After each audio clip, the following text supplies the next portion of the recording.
Thank you very much. I do love being at the summit, and I love what this week happens. I have talked to a lot of students, including my own son who graduated from ACU 3 years ago, who say this was their favorite class they took while they were at ACU, and it was their most profitable class. So whether you're a business major, Bible major, education major, you're going to hear some stuff this week.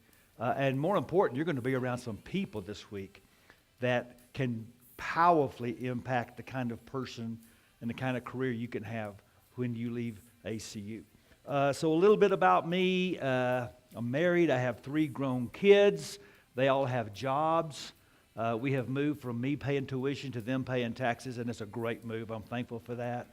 I went to ACU back in the dark ages, way before any of you were born. My only claim to fame is my roommate was Max Licato, which is not important. I just like to name drop. And I graduated, and I always knew I was supposed to be a preacher, but I wasn't a Bible major. I was a speech major. And I got a preaching job at a church across town from Atchley. I didn't know where it was. It was called Southern Hills. Anybody heard of that church? Southern Hills Church? Okay. Well, that's where I preached. They hired me. I was 21 years old. I had preached, I think I had 7 times in my life. I don't even ask me how I got that job, okay? But I preached at that church for 11 years. And then I moved to the church I'm at now in Fort Worth, and I've been there for 29 years. So y'all can do the math and figure out I'm kind of old. But it was a wonderful time being in Abilene during that season. And so just to kind of warm you up for what you're in for, I've never learned to like coffee. I know some of you can't imagine life without coffee. Well, I just don't like coffee. So as a young man, if I need a caffeine kick in the morning, I would get the national drink of Texas, which of course is a Dr. Pepper. So many days driving to the office of Southern Hills, I would stop at a little convenience store and get a Dr. Pepper and go to the office. Well, this particular morning I go in, I didn't have enough money with me to buy a can of Dr. Pepper. I was a dime short. It was embarrassing because the lady behind the counter went to my church. So I said, okay, I'm sorry, I'm a dime short. I'm going to go down to the office. I'm going to borrow a dime from the secretary, come back, I'm going to pay for this Dr. Pepper. She said, that's okay, Rick, I'll just take it out in preaching. My dear sister, I said, I don't think I have any 10-cent sermons. She said, that's okay, I'll just come hear you twice. So here's the thing. Basically what you're going to get today is some sermons, okay? I'm a pastor. That's who I am. That's what I do. I share the Word of God. Okay, so you might be thinking, I thought this was supposed to be a leadership class. Well, let me say that as a pastor, I have learned a lot about leadership, and I hope to share a little bit with you. Now, here's the thing. There's all kinds of leaders. In some ways, people like me have to learn more about leadership than most people, and here's why. I lead a volunteer army. I got a church of 8,000 or 9,000 people. Not a single one has to be there. Okay? I'm not like a leader in the military where I can just say, jump down and give me 50. See, I'm not like a college professor that can say, turn in that assignment or you can't pass this class. I'm not a CEO. I don't own a business. I can't say to somebody, get this done on time or I will fire you. Every single person that wants to follow me has the option at any point to walk away, and there are no consequences. Now, I want to argue that maybe the greatest leaders are people like that. You think about Martin Luther King. Nobody had to march with him, but they did. But I would argue the greatest leader of all was Jesus. No one had to go with Jesus. Some started and quit. Why did some follow him all the way to a cross? Well, let me give you a definition of leadership. Now, this is worth writing down. Here's what leaders do. Leaders cast vision of a desired future that is so compelling that you're willing to sacrifice to try and reach it. Okay, I'll say that again. Here's what leaders do. They cast a vision of a desired future that is so compelling, you are willing to sacrifice to try to reach it. So Martin Luther King stands up and says, I have a dream. And he gave us a vision of what should be instead of just settling for what is. And it was so compelling, we were willing to sacrifice and march to see that vision become a reality. That's what a leader does. A leader challenges what is for the sake of what could be and what should be. Jesus walks up to these fishermen and he says, if you follow me, I'll teach you how to fish for men. He painted a picture. This is what the future could be. It was so compelling. They left their nets and they did it. They chased after the future that he imagined for them. That's what leaders do. That's what I try to do. Like I said, I lead a volunteer army. Not a single person has to come to the church where I preach or has to stay. And if they walk away, there's no consequence.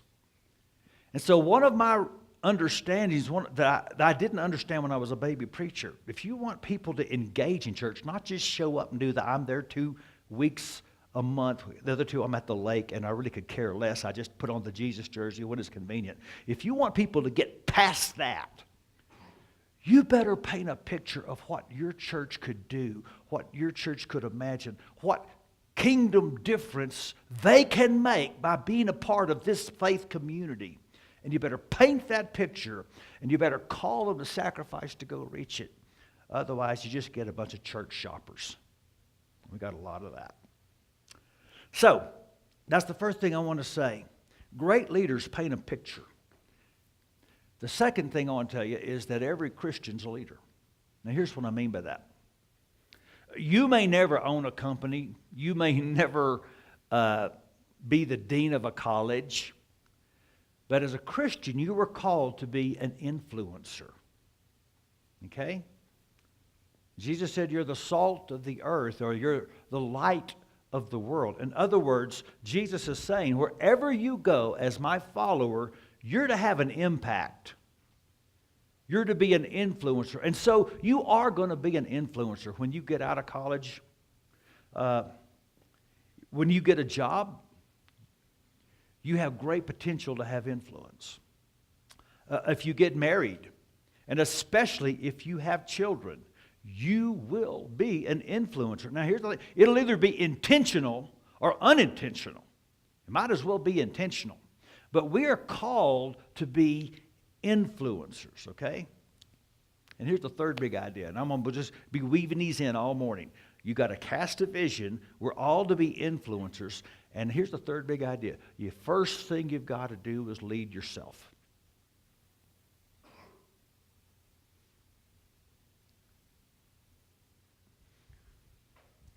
You have to be able to lead yourself. See, at the end of the day, you can call somebody a leader all you want, but there's a kind of leadership that's just because of a title, and then there's a kind of leader that's because of influence. People will acquiesce to a person who has authoritative leadership because of their title. You'll turn the paper in on time, or you'll jump down and give him 50. But if you're going to sacrifice a life, it's going to be because the character of that person who's calling you is so noble and so worthy, you will sell out to help them achieve what they're calling you for. See, here's the thing about leadership. You got to have a worthy ask. Okay? What is it you're asking people to join you to do? Is it noble? Is it worthy? Is it compelling? You got to have a worthy ask. But here's the second thing. You've got to be a worthy asker. Do people trust you? Do people respect you? Are you walking the talk? Can you lead yourself? We've seen, especially in my world, the church world, in Catholic and Protestant traditions, an absolutely abysmal record lately of the failure of spiritual leadership. And it's having devastating consequences on the trust level of the church and the population. Because people who are holding themselves up to be Christian leaders are abusing their flocks. And the consequences are devastating. So, having said all that, now I want to share with you this morning, this first session, a teaching on what Rick alluded to earlier, and that is, as followers of Jesus, we're to be influencers. And we are increasingly in this culture having to be influencers in a culture that is often antagonistic to our values, which is not a new thing. This has been going on a long time. What we're going to have to do as Christians is we're going to have to learn how to be the visiting team. There was a time when we weren't the visiting team. When my parents were growing up in the 1930s and 40s, you said prayer in school. And everybody went to church. And you didn't even think about could you say a prayer at the football game. And that was just the world. That world is way, way gone. My son, my youngest son, attended a small little Christian high school in Fort Worth. And he played on the basketball team. And it was what you would expect of a small little Christian high school basketball team. Some really nice young guys, high energy, very coachable, give you 100%, but not always extremely talented. I think his senior class had 70 people in it. And so their basketball team was okay. When they played schools about their size or a little better, they usually did very, very well. But our coach liked to schedule games against big schools with, and so it's his senior year, and it's in December, and there's a high school across town from where we live in Tarrant County called North Crowley. And they are famous for their basketball program. So my son's senior year in high school, they had a game scheduled with a really elite team from Chicago. Well, something happened. The game had to get canceled at the last minute. Their coach called our coach, said, "Would your boys like to come over and play us?" And our coach said, "Yes." And all of us are thinking, what are you thinking? We're going to take our little bitty team over against one of the best high school teams in the state of Texas. They had 3 boys on their team that got D1 scholarships. Okay? Their second string could beat most high school teams in Texas. So we're driving across town for this game, and I said to my wife, I just hope we don't get beat by 50. I meant it. I hope we don't get beat by 50. And we got there to the game, and their side is packed, a couple of thousand people on their side. Our side of this court has about 100 folks. And I said to them, I just hope we don't get beat by 50. That would be a great day. So the game starts, and it went exactly like you would expect it to go. For the first quarter, we kept it pretty close because our boys really did try hard and hustle. They were well coached. But eventually, size and talent and depth just took over. They got ahead by 10, and then by 20, and then third quarter by 30, and then by 40. We get down with just a minute to go in the game. We are behind by 52 points. My son is at the free throw line, shoots 2, swish, swish. We're down by 50. They take the ball down the court. They shoot. Miraculously, they miss. It clanked. Even more miraculously, we got the rebound. We took it back down the court. A boy shoots, clanks off the rim, comes out to my son who's standing at the three-point line. He grabs it quick. He shoots. The buzzer goes off. Swish. We lost by 47. And everybody on our side of the court jumped up and went, yes! And all the boys from our bench ran out and started slapping my son on the back. Way to go, Matt! Way to go, Matt! And those people on the other side of the court, they looked at us and thought, what is wrong with those people? They couldn't understand that while they were the majority, and from their perspective, they dominated, we knew at a very real level we had just won. Okay? Well, the Bible is written to people that lived as the minority. You think about it, most of the books of the Bible are written to people that are in exile or in minority. And it's teaching them, how do you survive? How do you win in a culture that is keeping a scorecard that says you're actually losing? How do you do that? Well, I want to take you to an example of a guy who did it really, really well. His name is Daniel. And some of you know the story of Daniel, some of you don't. That's okay. I'm going to give you a little background. So The nation of Israel consisted of 12 tribes. And they were together as a nation under different kings for a while. Then they had a civil war and they split. The 10 tribes in the north took the name Israel. The 2 tribes in the south took the name Judah. Okay? Now the 10 tribes in the north, they were wicked. They never had a good, godly king. And they disappeared in world stage in 721 BC. A nation called the Assyrians conquered them, never heard from them again. The 2 southern tribes, they had some godly kings. They lasted a little bit longer. But eventually God announced He's going to punish them for their wickedness. Let me show you Daniel chapter 1.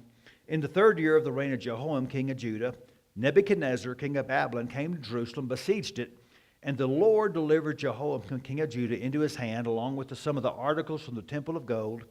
And these he carried off to the temple of his God in Babylonia, and he put in the treasure house of his God. There were 3 deportations of the Jews. At 606, he came the first time, went into the temple, took all the articles, took some of the finest young men, and that included Daniel. He came back 10 years later, took some more people, including a prophet named Ezekiel. Came back 10 years later, 586, destroyed the city, took everybody. Okay, so that's what's going on. Now, understand in those days, you didn't divorce politics and religion. In those days, if my nation conquered your nation, it's because my gods are bigger and badder than your gods. So if you'd have read USA Today back then, it would have said, Babylon's gods just kicked Israel's God's tail. That's how they would have understood it. Clearly, Babylon's gods are bigger and badder. But the sacred author, notice what he said, the Lord gave him victory. The Lord permitted him. The Lord delivered Jehoiakim, king of Judah, into his hand. See, God didn't just ordain this defeat. He actually foreordained it. So there's a prophet in the Old Testament. His name is Isaiah. And he's talking to the king Hezekiah. And here's what he said. Hear the word of the Lord Almighty. The time will surely come when everything in your palace, all your predecessors have stored up until this day, will be carried off to Babylon. Nothing will be left, says the Lord. As some of your descendants, your own flesh and blood, who've been born to you, will be taken away, and they'll become eunuchs in the palace of the king of Babylon. So you see, a long, long time before it happened, God said it's going to happen. Babylon is going to come, and so what God is going to do, because God always begins judgment with his own people, instead of with people that actually might be more wicked. And so these people come, and here comes Daniel. And for all we know, Daniel was a righteous, godly young man, probably about your age. Okay? And he gets caught in the backwash of God's judgments for sins he didn't commit. And then we're going to read what happened. The Lord, or the king, ordered Ashpenaz, chief of the court officials, to bring into the king's service some of the Israelites from the royal family and the nobility. Young men without any physical defect, handsome, showing aptitude for every kind of learning, well-informed, quick to understand, qualified to serve the king's palace. He was to teach them the language and literature of the Babylonians. The king assigned them a daily amount of food and wine from the king's table. They were to be trained for 3 years, and after that they were to enter the king's service. And among those that were chosen were some from Judah: Daniel, Hananiah, Mishael, Azariah. The chief official gave them new names. To Daniel the name Belteshazzar, to Hananiah Shadrach, to Mishael Meshach, and to Azariah Abednego. So what Nebuchadnezzar's plan was to capture your generation. If I can capture the hearts and the minds of the brightest young people, I can completely change a nation. So I'm going to teach them my literature. We're going to teach them about our gods. We're going to teach them our language, and we're going to get their loyalty. And so Daniel went from being Daniel, which means God is my judge, to Belteshazzar. Bel was the god of Babylon. Belteshazzar, which means Bel protects my life. So he's taken away from his home. He's given a new name. And then the greatest indignity of all, I don't know if you knew this about Daniel. Daniel would have been castrated. Remember what that prophecy said? I will take your young men and make them eunuchs. Because in those days, if you served in the king's court, you were serving around the king's harem. And so they would take the people they captured, they would castrate them, and then teach them to serve the king. Now I want you to think about Daniel. For sins he didn't commit, he's been taken to a foreign land. He's been forced to serve a foreign king. He's been deprived of the chance to ever have a family. That's why you never hear in the book of Daniel about Daniel having a family. Would you have been bitter? I would have. I'd have been bitter at my neighbors for being so wicked to have this happen. I'd have been bitter at the Babylonians. I might have been bitter at God for letting it happen. And yet here's what, if you read the book of Daniel, he's going to spend the next 70 years of his life faithful to God, helpful to his friends, useful to his government. Daniel served God in Babylon, and Daniel served Babylon for God. Okay. I want you to write that down. I want you to apply that to your life. Just change Babylon for whatever it is you're going to be. Daniel served God in Babylon. And Daniel served Babylon for God. He became a highly valued member of a society whose values he never embraced. Now, we've got to learn as Christians how to do that in this culture. How can we be a blessing to a culture that has values that as followers of Jesus we can't accept? Now, typically Christians have responded in different ways. Some have pulled away. And that's one way you can respond. We'll just form a Christian ghetto. We'll just hang out with Christians. We'll form Christian softball leagues, and we'll have Christian cruises. They actually exist. And we'll just only hang out with Christians. That's one way. Just pull away. And some want to fight back, and they want to rant, and they want to post stuff on Facebook, and they want to scream at an ungodly culture. And what most people just give in.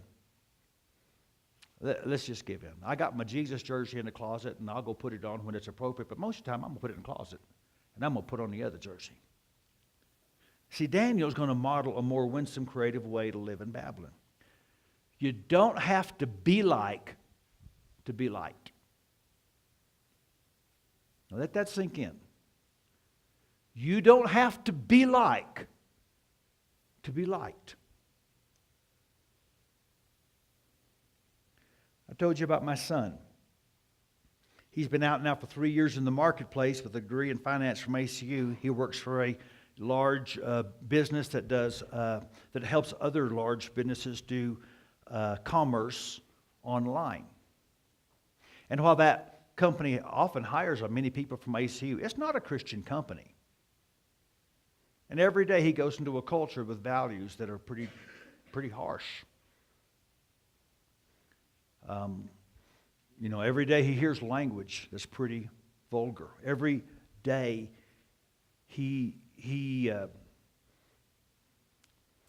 well, but put it this way. The number one hobby of most of his employees is how quick can we get drunk when work's over.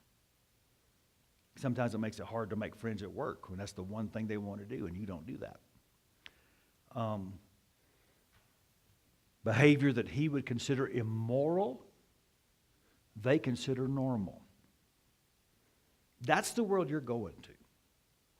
Okay? Here's the other thing you need to know. In the last 3 years, nobody they've hired has gotten more promotions than my son. He is extremely liked by that business. He never gets drunk.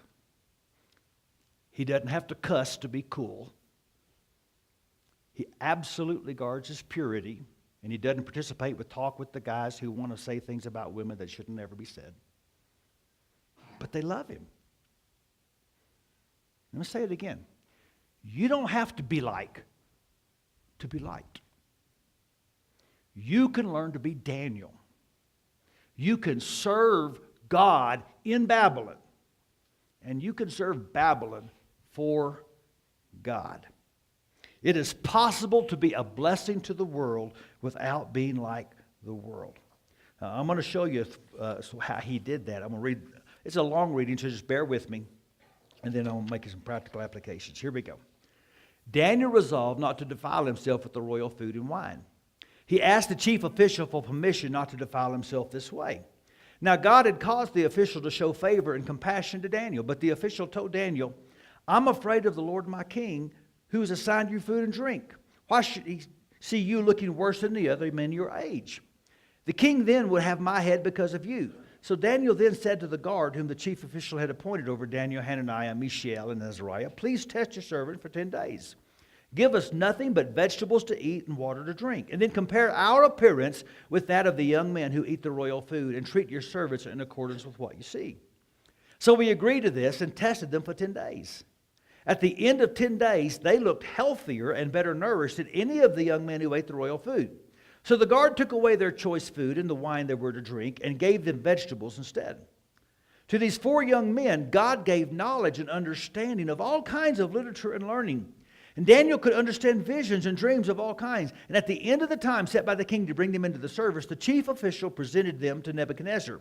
The king talked with them. He found none equal to Daniel, Hananiah, Mishael, and Azariah. So they entered the king's service. And in every matter of wisdom and understanding about which the king questioned them, he found them 10 times better than all the magicians and enchanters in the whole kingdom. And Daniel remained there until the first year of King Cyrus, which is another way of saying he spent the next 70 years of his life serving a pagan government and doing it well. How do we do that?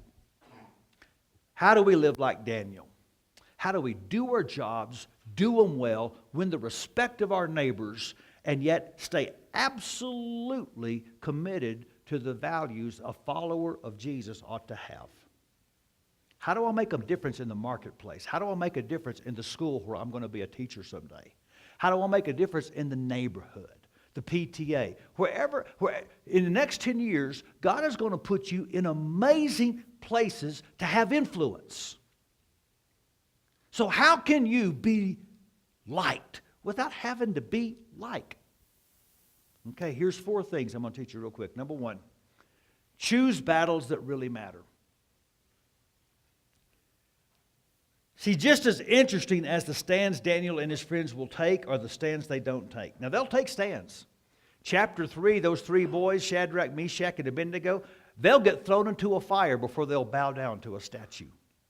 Chapter 6, you know that story. Daniel will get thrown into a lion's den before he'll stop praying to his God. They're willing to take stands at a cost. But it's interesting, there are also some things they don't take a stand on because they choose the battles that really matter. So, Daniel didn't protest when they changed his name. Now, if you know Hebrew culture, a name's a big deal. Daniel, that was a big deal. God is my judge. They changed his name to Baal. He didn't fuss about that. He didn't refuse to learn a new language. He didn't skip class on the days that they taught him things in Babylonian college that he wasn't supposed to learn, like astrology or the occult. He didn't declare, I don't care what you teach me, I will never go work for that guy. He didn't do that. He didn't treat his captors as enemies. He didn't try to impose his values on them. And he didn't expect them to do anything but live by and promote their values. In other words, Daniel wasn't shocked that Babylonians live like Babylonians. He didn't go looking for a fight, but he did pre-decide where he would draw a line. You need to do the same thing. When you leave ACU and you go into the marketplace, you need to pre-decide, these are lines I won't cross. And for Daniel, that was eating the food. You say, why would he pick that battle? Well, in those days, you took the food, the wine and the meat, and you put it on the idol to the king's gods. And then you put it on the table. And so when you ate that meat, you were saying, I am communicating my loyalty to the gods of the king. Daniel had pre-decided, I can't go there. Daniel said, listen, I don't mind that you worship your gods. I don't care if you want to teach me about your gods. You know what? I don't even care if you want to name me after your gods, okay? I don't care what you call me. I know who I am. Here's what I can't do. I can't declare to everyone watching that I care about your gods more than mine. I can't go there. So he didn't take a stand for his name, but he took a stand for God's. He didn't make it his mission to Judaize Babylon, but he wasn't going to compromise his own values. They could change his name. They couldn't change his heart.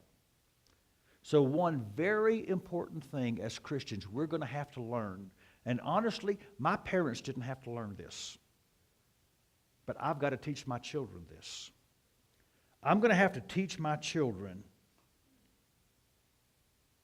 what lines to draw and what issues to drop. As Christians, where are we going to take a stand and where are we going to let it go? It's just not worth the hassle. You see, I don't expect the world to advocate my values, but I'm not going to let the world make me abandon mine. And frankly, I think our culture would pay a whole lot more attention to us if we would argue less about things that don't matter. For example, does it really matter whether or not that little old man at Walmart says Happy Holidays or Merry Christmas? Do I really need you on Facebook ranting about that?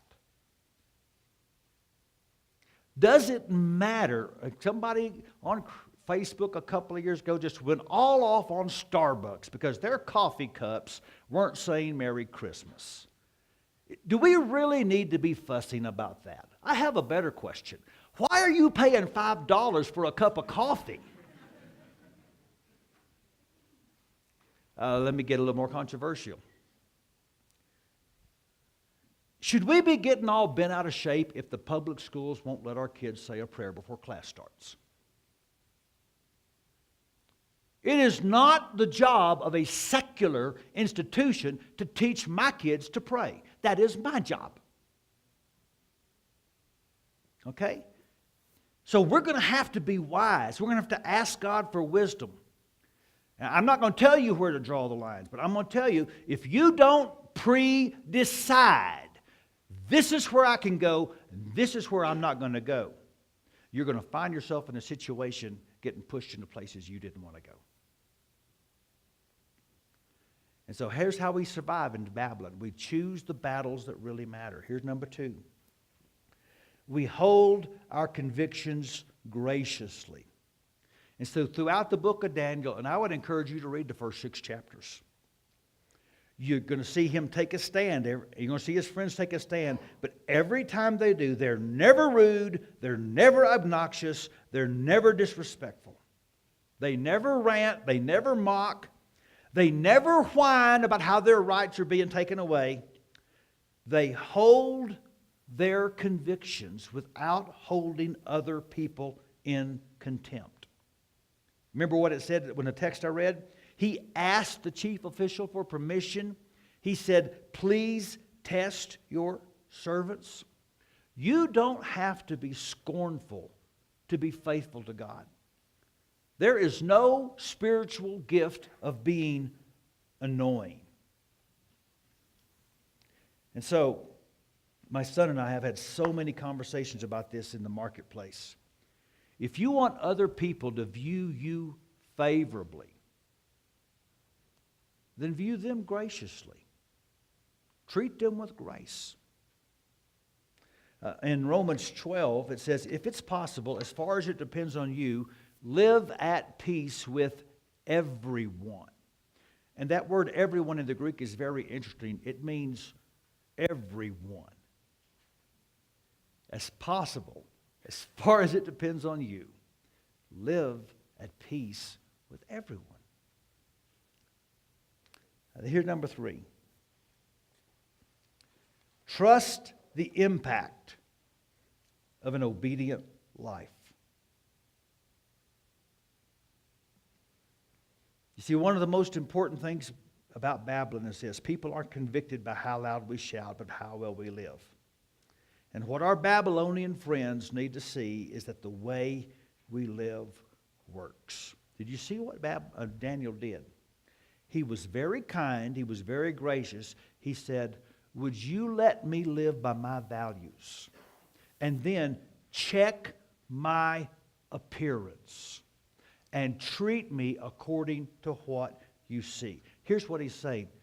Let me live by my value system and see if you don't get exactly the kind of person you want working for you. We don't need to rant about unrighteousness as much as we need to practice righteousness and offer the world a better alternative. Here's what the marketplace needs. Here's what the school needs. Here's what your neighborhood needs. They need to see you as a committed follower of Jesus and say, my goodness, their life works. You see how he talks to his wife? Do you see the way she honors him? See what kind of kids they're raising? Do you notice how they're always helping the poor? See how they took that family in that was an immigrant? Have you ever noticed just how they treat the old people? What they need is to see that when we live by our values, we produce the kind of life they want. And so, for example, my son has had at least 3 or 4 conversations in the 3 years he's been at this company with young men who've gotten so screwed up in their morals that they've blown all kinds of relationships. He didn't initiate a single conversation. Every one of them said, Matt, can I talk to you? And he's been able to talk to them about the importance of purity and treating a woman like she's a daughter of God and not some object or commodity to be used. See, they see in him something that's working. That's how we change Babylon, not by ranting on Facebook. We trust the impact of an obedient life. Peter said, dear friends, you're like foreigners and strangers in this world. I beg you to avoid the evil things your bodies want to do that fight against your soul. People who do not believe are living all around you and might say that you're doing wrong. Live such good lives, they'll see the good things you do and will give glory to God on the day when Christ comes again. See, we have this tension in the Scriptures. We're to live apart. That's what holy means. We're set apart. We're to live apart, but we're to live among. When the Bible says live apart, the Bible doesn't say, so get up and pull away and just stay as far away from people that don't know God as you can. No, we're to live among. Now, a lot of you have heard of Christine Caine, a wonderful speaker. She's from Hillsong Church in Australia. She and her husband and little daughter Sophia moved to America, and they went to Walmart, because that's the first thing you do, right, when you go to America, is you go to Walmart. They told their little daughter, you pick out a toy, we'll buy it for you. Well, she picked out a flashlight. She couldn't wait. She was so excited. They bought the battery. She put it in. She turned it on. She said, Mama, I can't see it. Well, honey, that's because we're inside this big store with all this fluorescent light. And she said, Mom, can we go find some darkness? And those words proved prophetic. Christine kept thinking about those words. Can we go find some darkness? And it was that question that inspired her to start her ministry that she has now that saves girls in Southeast Asia and Russia from sex trafficking. She went out and she found some darkness. That's where we belong, okay? I'm not telling you it's going to be easy. Now, it's going to be easy if you're a sellout. If you've got the Jesus jersey and you want to just keep it in the closet, it's going to be easy to go into the marketplace or to wherever you want to go. You'll just fit right in. But if you're going to keep the jersey on, it's not going to be easy. But we belong among, not apart. Okay? So Daniel didn't pull away or push back or give in. Daniel chose to stand out by being obedient to to his God. And here's the irony. He served his king better by putting the King of Kings first.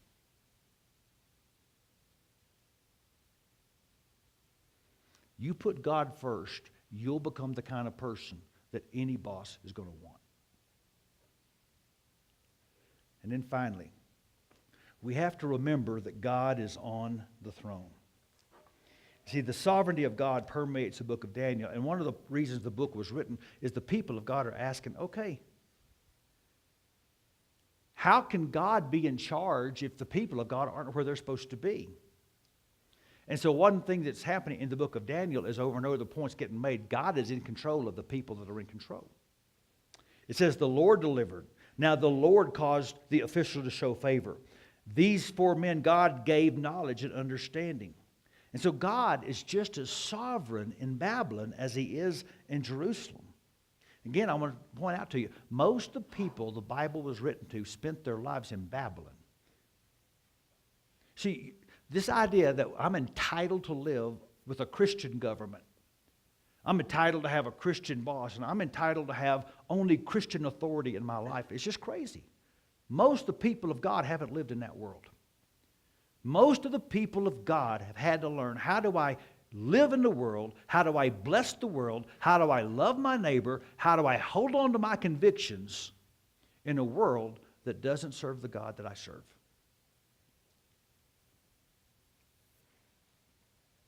And one way we do it is we remember there's more than one way to keep score. The way it looks right now, it looks like the other team is winning. But we keep score a different way. I want you to remember something. Babylon gets the press, but the kingdom of God's having the most impact. Now, you're never going to see this in the headlines. CNN's not going to talk about it. Fox is not going to talk about it. But here's the reality. Right now in the world, more Muslims are coming to Christ than at any time in the history of Islam. In our own church, we support a lot of works in the Muslim world, and the stories we are hearing are absolutely stunning. Right now, 16,000 people a day in China are confessing Christ. By 2030, in your lifetime, we are probably going to consider China to be a Christian nation. The Bible is still by far the most published, the most purchased, the most read book in the world. By 2050, 3.3 billion people on earth will name Christ. And did you know that you can pray in school and you can say Merry Christmas all you want to? There's a different way to keep score. I told my church yesterday that a lot of you have started these Bible reading programs, and your goal is to read the Bible through in 1 year, and that's awesome. But here's what's going to happen. You're going to get to the book of Revelation, and you're going to be totally confused. Okay? So I'm going to help you out, okay? Here's the book of Revelation in 3 little phrases. You ready? You have to choose a kingdom. God's kingdom wins. Don't be stupid. Okay, that's the book of Revelation. You have to choose a kingdom. God's kingdom wins. Don't be stupid. Don't resent Babylon. Don't resemble Babylon. I'm excited for you. And within the next 2 to 3 years, many of you are going to spend most of your day in a place where most of the people do not follow Jesus. I think that's awesome. That's exactly where God wants you to be. You have tremendous capacity, whether or not you have an official title, to be a leader and to be an influencer. Pick the battles that matter. Always be gracious, even to people you don't agree with. Show them by the way you live that your values work. And remember, God's in control. And the fact of the matter is you're on the winning team, even if the scoreboard doesn't always look like it.